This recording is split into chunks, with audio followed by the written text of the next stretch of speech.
මා ආරාධනා කර සිටිනවා සජිත් ජයවර්ධන මහතාට නියෝජ්‍ය ලේකම් පුනර්ජනනීය බලශක්ති සංවර්ධන පෙරමුණේ.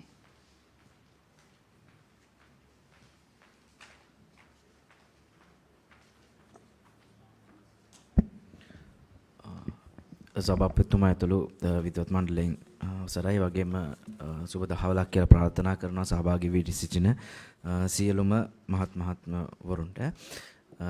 ඒ වගේම දැන් හැම අවුරුද්දෙම දෙවනි කාර්තුව කියන්නේ අපි අනිවාර්යයෙන්ම මෙතනට රැස් වෙලා විදුලි බිල වැඩි කරන්න එපා කියලා ඉල්ලන අවුරුද්දේ මේ අපිට දැන් අවුරුදු 3-4කින් ඉඳන් මමත් සහභාගී වෙනවා මේ මහජන උපයෝගිතා කොමිසමේ මේ මහජන අදහස් විමසීමට. ඉතින් හැම අවුරුද්දෙම අපි මේ කාර්තුව වෙනකොට අපි දන්නවා විදුලි බිල වැඩිවීමක් තමයි මේ ඉල්ලලා තියෙන්නේ.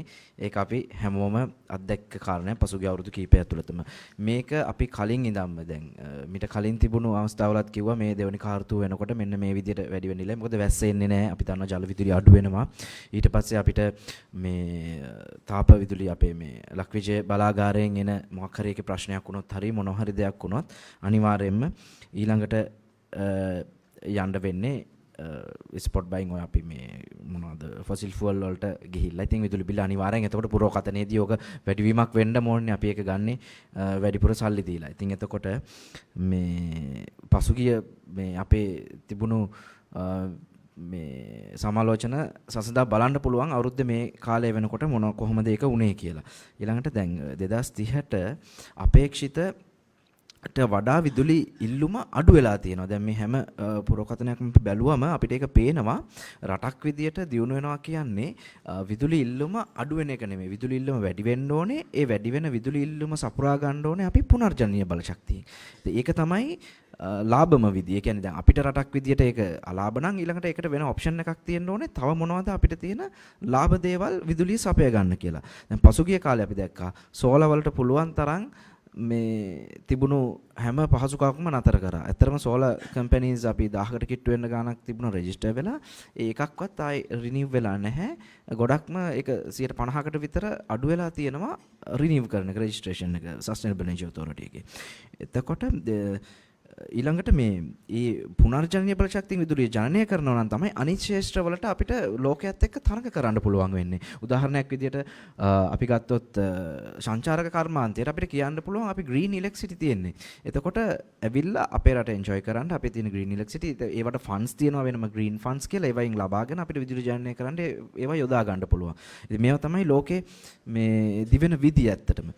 ඊළඟට ඊට අමතරව දැන් අපි කර්මාන්ත එතකොට ලෝකේ තියෙන අනිකුත් කර්මාන්ත කොහේ හරි ඒගොල්ලෝ එක්ස්පෑන්ඩ් කරනවා නම් වෙන රටකට ඒගොල්ලෝ මුලින්ම බලන්නේ ඒ රටේ තියෙන විදුලියේ කොච්චරද පිරිවැය කොච්චරක් අපි විදුලියට ගෙවන්න ඕනේද මේ රටට ගිහිල්ලා අපිට බිස්නස් එකක් කරලා සාර්ථක වෙන්න පුළුවන්. දැන් ලංකාවට කවුරුත් එන්නේ නැහැ. දැන් ලංකාවේ ඉන්න අයත් මේ අපේ මෙතන මහත්මියක් සඳහන් කරා ඒගොල්ලෝ ගොඩක් වෙලාවට මෙහෙන් ෆැක්ටරිස් ගලවන් ගිහිල්ලා SMEs ටිකත් දැන් වෙන රටවල දානවා. ඒ කියන්නේ මේ large scale business නෙමෙයි අපි මේ කතා කරන්නේ. SME ටිකත් ගලවන් ගිහිල්ලා වෙන රටකට අපේ රටේ ඒවත් දානවා නම් එතනින් එහාට රටේ දියුණුව කොතනද තියෙන්නේ? ඒ හැම දෙයක්ම පාදක වෙන්නේ මෙන්න මේ විදුලි බිල වල. එහෙම තත්වයක් තිබියදී තමයි මේ CB එකෙන් දීලා තියෙන ඉදිරි මාස 3 සඳහා තියෙන පුරෝකථනයේ ගිගාවොට් 37ක ෂෝට් එකක් තියෙනවා. ඒ කියන්නේ මේ ගිගාවොට් 37ක අඩුවීමක් තියෙනවා. මෙන්න මේ ලක්විජය බලාගාරයේ උත්පාදන පුරෝකථනයේ. ඊළඟට මේ යෝජනාවේ දැන් බාල ගල් අඟුරු අපි හැමෝම කතා කරනවා. හැමෝම දන්න දෙයක් තමයි මෙතන බාල ගල් අඟුරු ගෙනල්ලා ලක්විජය බලාගාරයේ ලොකු ගැටලුවකට මුහුණ පාමින් යන අවස්ථාවක්. එතකොට මේකෙන් වෙන අකාර්යක්ෂමතාව හෝ ලොස් එක මේ ටික මේගොල්ලෝ ඉල්ලලා තියෙන පුරෝකථනයේ මේක කොහෙවත් මේ කාර්යක්ෂමතා අඩුවීම දක්වලා නැහැ. එතකොට මේ අනිවාර්යයෙන්ම මේ ඉදිරිපත් කළ තියෙන සංඛ්‍යාලේඛන ගණන් සියලු දේවල් වැරදි. ඊළඟට ඉන්ධන සැපයුම් ගිවිසුම් වලට අපි කියනවා හදිසි මිලදී ගැනීම. ඒ කියන්නේ ඉන්ධන සැපයුම් ගිවිසුම් වලට එළඹිලා නැත්තම් හදිසි මිලදී ගැනීම වලට යන්න වෙනවා. එතකොට මේ නිසි ඉන්ධන සැපයුම් ගිවිසුම් වලට එළඹී නැත්තේ හදිසි මිල ගැනීම වලට පෙර සූදානමක්ද? එතකොට මේකෙන් වාසි ගන්නෙ කවුද? ඉතින් මේ පිළිබඳව ගැඹුරින් හොයා බලන්න කියලා ඔබතුමාලට තියෙන බලතල අනුව අපි පරිභෝගික සේවා කමිෂන් සභාවෙන් ඉල්ලනවා මහජන උපයෝගිතා කමිෂන් සභාවෙන් මේ පිළිබඳව ඉතා ගැඹුරින් හොයලා අධ්‍යයනයක් කරලා ඔබතුමාලට තියෙන බලතර අනුව උපරිම නීතිමය පියවර ගන්න. ඒතර ඔබතුමාලගේ දැන් මේ අපි මෙච්චර කල් සමාලෝචනය කරපු සියලුම දේවල් වලින් අපි විශ්වාස කරන ඔබතුමාලා ඒ අදාළ නිලධාරීන්ට අදාළ පුද්ගලයන්ට විරුද්ධව ක්‍රියාමාර්ග එහෙම නැත්නම් ආයතනයට විරුද්ධව කියන්නේ මේ ඒහා සැබඳි ක්‍රියාමාර්ග ගන්න ඇති කියලා පළමු පියවරව. ඉතින් අපි යෝජනා කරන ඔබතුමාලට ඉදිරි දෙවනි පියවර සඳහා දැන් කාලය හරි. එතකොට ඔබතුමාලගේ ඉදිරි පියවරත් ගන්න මොකද ඔබතුමාලට තියෙන බලතල අනුව ඒ වගේ දේවල් වලට යොමු වෙන්න. මම තව දෙයක් මෙතෙන්දී පෙන්වලා දෙන්න කැමතියි සම්ප්‍රේෂණ සහ බෙදා හැරීම් පිරිවැය වලට මේගොල්ලෝ යෝජනා කරලා තියෙන ඒවට මේ විකල්ප ගොඩනැගිලි ව්‍යාපෘති රක්ෂණ සංචිත අරමුදල් විශ්‍රාම යෝජනාකම මේ VRS වගේ ඒවත් මේකට ඇතුළත් කරලා තියෙනවා. ඊළඟ අසම්පූර්ණ සැපයුම් වල විශ්වාසනීයත්වය ව්‍යාපෘතියක් කියලා මෙන්න මේකේ දක්වලා තියෙනවා. ඉතින් මේ වගේ දේවල් වලට පාරිභෝගිකයාගෙන් අපෙන් ඔබෙන් අය කරන්නේ ඇයි මෙච්චර විසඳුම් තියෙද්දි සහ මේවා මම හිතන්නේ මේක මේ අසාමාන්‍ය විදියට මේ දාපු දැන් මේක ගණනය කිරීම වලට මේක යොදා ගන්න බෑ ඇත්තටම නේද? මේක පාරිභෝගිකයාගෙන් අය කරලා මේ ගෙවන්න ඕන දේවල් නෙමෙයිනේ. මේ ගොඩ නැගිලි වලටයි රක්ෂිත සංචිතයි මේ විශ්‍රාම යෝජනා ක්‍රම වලටයි පාරිභෝගිකයන් අය කරලා ඒවට මුදල් යොමන්න මම නම් හිතන්නේ ඒක මේ ප්‍රැක්ටිකල් කියලා අපි කියන්නේ ඒක කිසිම මේ පිළිවෙලක් නැති වැඩක්. ඉතින් ඒ වගේම දැන් මේ පොලි අනුපාත පෙර ගත්ත ණයවල ලංවීම උරුම ණය කියලා මේකේ තියෙනවා. අතීත නොගෙවූ ණය සඳහා කාරක ප්‍රාග්ධනවල ණයවල ප්‍රාග්ධන කොටස් පිරීම සඳහා රුපියල් බිලියන 3.7ක පිරිවැයක් සහ ඒ පොලි අනුපාතයන් වලට. ඉතින් මේවා අපි කියනවා කඩිනමින් සමාලෝචනය කරන්න නැත්නම් ඉදිරි මාස 3 ඇතුළත අපේ පාරිභෝගිකයන්ට සිදු වෙනවා. දැන් මේ විදුලි බිල වැඩි වීම මේ 13.5කින් වැඩි වුණොත් මේක දැන් මේක අනිත් එක මේ එක කැටගරි එකකට නෙමෙයි වැඩි කරන්න ඉල්ලලා තියෙන්නේ. මේක ඉල්ලලා තියෙන්නේ සියලුම කැටගරිස් වලට වැඩි කරන්න කියලා. ඒ කියන්නේ විදුලි බිල යුනිට් 10ක් පාවිච්චි කරන එක්කනට 13.5 වැඩි වෙනවා. 200ක් පාවිච්චි කරන එක්කනට 510ක් පාවිච්චි කරන එක්කනට 13.5 වැඩි වෙන්නේ. එහෙම නෙමෙයි. අපි දන්නවා දැන් පොඩි ව්‍යාපාරයක් කරන අපි හිතමු බත් පැකටයක් හදලා විකුණන කෙනෙක් වුණත් පාරේ මේ කෑම ටික ගෙනල්ලා ෆ්‍රිජ් එකේ තියන අනිවාර්යෙන් යුනිට් 90කට වැඩි යනවා මේ මිනිස්සුන්ට. දැන් අද කාලේ තියෙන ගෙදර තියෙන හැම බඩුවක්ම වගේ ඉලෙක්ට්‍රික් වලට කන්වර්ට් වෙලා තියෙන්නේ. ඉතින් අපි ඉල්ලා සිටිනවා කරුණාකරලා මේ 100ට අඩු යුනිට් ගණන් පාවිච්චි කරන ඊටාම මේ දුප්පත් සහ කියන්නේ සාමාන්‍ය පවුලක කට්ටියට මේකේ බර අයින් කරන්න. අඩුම ගානේ දැන් මේගොල්ලෝ මේ තියෙන වැරදි ගොඩාක් එක්ක ඉදිරිපත් කරලා තියෙන මේ යෝජනාව ක්‍රියාත්මක කිරීමටවත් බලාපොරොත්තු හිතනවා නම් අවම ගානේ අර තියෙන 100ට අඩු යුනිට් ප්‍රමාණයක් භාවිතා කරන මහජනතාවගෙන්වත් මේක අයින් කරලා දාන්න. මොකද ඒගොල්ලෝ දැන් මේ දවස්වල විශාල වශයෙන් පීඩනයට ලක් වෙලා ඉන්නේ මහජනතාව. ඒ වගේම දැන් අපි දැක්ක පහුගිය කාලේ මේ සෝලා දැන් සෝලා පවර් එක ගැන අපි මං ආයි ආවොත් එතනට පහුගිය කාලේ පුනර්ජනනීය බල ශක්තිය සම්පූර්ණයෙන්ම නැති කර වෙලාවේ එකපාරට ඔක්තෝබර් මාසේ වගේ ටැරිෆ් එකක් ගේනවා බෙස් වලට බැටරිස් වලට රුපියල් 45ක් ගෙවනවා කියලා. සිස්ටම් කීයක් ග්‍රිඩ් එකට මේ කනෙක්ට් වුණාද ඒක හරහා?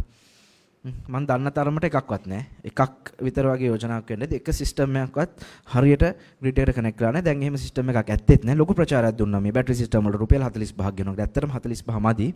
ඉතින් ඒකට හරි ටැරිෆ් එකක් හදන්න. අපේ මේ සෝලර් කම්පැනිස් ඉන්නව ඕන තරම් මේගොල්ලෝ මේ අපේ තියෙන දවල් කාලේ තියෙන ඩක් කර්ව් එක මේක බොහෝ දුරට ෆ්ලැට් කර්ව් එකක් විදියට හදන්න අපේ සෝලර් කම්පැනිස් සහ ආයෝජකයෝ දායක වෙයි මේ බෙස් එක.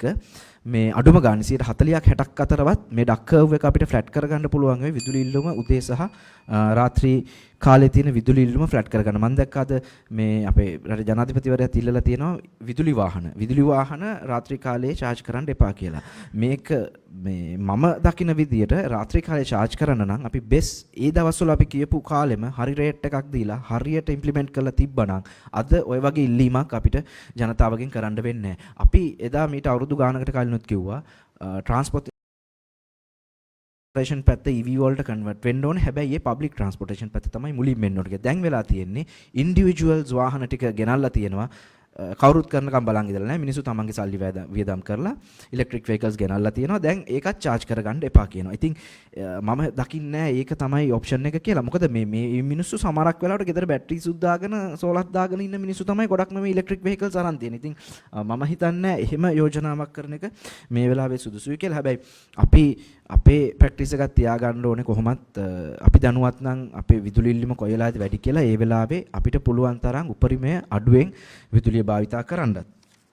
ඊළඟට මේ දැන් අපිට මේ time of tariff එකට reading ගන්න එකෙත් පොඩි ප්‍රශ්නයක් තියෙනවා කියලා කසුකුසුවක් තිබ්බා. ඉතින් මේ වෙලාවේ ලේසිම විදියකට implement කරන්න පුළුවන් නම් අපි දන්නවා solar companies හරි මොන හරි base system කරනවා නම් අඩු ගානේ බැටරි එකට වෙනම මීටර එකක් දාලා හරි මොන වෙලාවේද කොච්චර යුනිට් ගාණක් grid එකට එක්ස්පෝර්ට් වුණාද කියලා වෙනම බලලා හරි ඒගොල්ලොන්ට හොඳ රේට් එකක් දෙන්න කියලා මම නැවතත් ඉල්ලා සිටිනවා. අපි නැවතත් මේ solar කර්මාන්තය සහ solar ව්‍යාපෘති ඉහළට ගේන්න ඕනේ. කර්ටේල්මන්ට් කියලා අපේ ලොකු සිස්ටම්ස් ගොඩක් වෙලාවට ඔෆ් කරන්න කියනවා.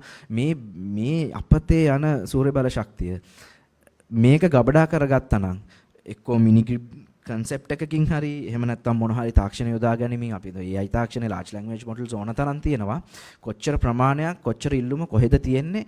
එතකොට මේ substation වලට කොච්චර basic battery system එකක් capacity එකක් එන්න ඕනේද? කොයි වෙලාවෙද අපිට storage කරගන්න පුළුවන්? කොච්චර මේ විදුලිය ප්‍රමාණයක් අපතේ යනවාද කියලා මොන හරි large language model එකක් දාලා එහෙම නැත්නම් අපිට students ලා හරි campus students ලා හරි කවුරු හරි ප්‍රයෝගී කරගෙන අපිට මේ පිළිබඳව අධ්‍යයනයක් කරලා බලන්න පුළුවන්. ඉතින් නැවතත් ස්තුතිවන්ත වෙනවා අවස්ථාව ලබා දීම සම්බන්ධව. ස්තුතියි. ඔබට ස්තුතියි. මා ආරාධනා කර සිටිනවා ලලිත් ධර්මසේකර